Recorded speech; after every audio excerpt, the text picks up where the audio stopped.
اعوذ باللہ من الشیطان الرجیم، بسم اللہ الرحمن الرحیم۔ میرا نام سہیل خرم فاروقی اور آپ دیکھ رہے ہیں ہمارا یوٹیوب چینل ہمارے مسائل اور ان کا انقلابی حل۔ ہمارا آج کا پروگرام ہے بڑھتی ہوئی مہنگائی حکومت کیا کرے۔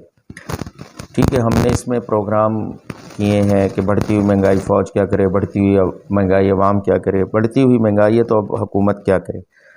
اللہ پاک اس قوم کی حالت نہیں بدلتا جو قوم اپنی حالت بدلنے کی کوشش نہیں کرتی۔ ٹھیک ہے، تو اس بڑھتی ہوئی کمر توڑ مہنگائی کے لیے حکومتوں کو بھی انقلابی اقدامات کرنے ہوں گے۔ مہنگائی کے لیے صرف پاکستان میں ہی نہیں ہے بلکہ یہ تو پوری دنیا میں ہی ہے، لیکن حکومتیں جو ہیں وہ اقدامات کر رہی ہیں، ہماری حکومتوں کو بھی یہ اقدامات کرنے ہوں گے۔ حکومتی سطح پر کفایت شاری اپنانی ہوگی۔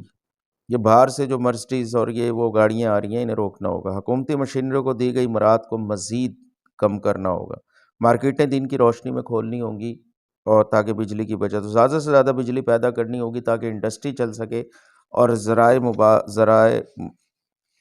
مبادلہ کے ذخائر میں اضافہ ہو سکے۔ پاکستان کے پانی کے قطرے قطرے کو بچانا ہوگا اور چپے چپے پر کاشت کرنی ہوگی۔ سولر پلیٹوں کو ملکی سطح پر تیار کرنا ہوگا۔ سولر پلیٹوں پر سے ڈیوٹی اور اس طرح کی چیزیں نہیں لگانی ہوں گی۔ سولر پلیٹوں پر کسانوں کو سبسڈی دینی ہوگی تاکہ دور دراز علاقوں میں بھی اجناس پیدا کی جا سکیں۔ چھوٹے چھوٹے اور بڑے ڈیم بنانے ہوں گے۔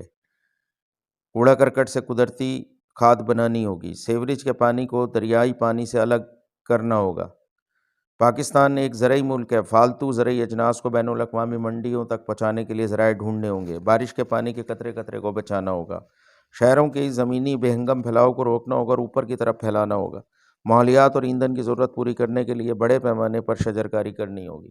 ناریل کی کاشت گروادر سے کراچی تک جو ہمارا مطالبہ ہے وہ کاشت کی جائے تاکہ ایڈیبل آئل جو امپورٹ ہو رہا ہے پٹرول کے بعد دوسرا بڑا وہ ہے تو اس کو وہاں پہ کاشت کی جائے گی۔ تو اسی طریقے سے دیگر اقدامات کرنے ہوں گے۔ آپ پاکستان پائندہ باد، آپ کا خیر اندیش سہیل خرم فاروقی۔ بہت شکریہ، اللہ حافظ۔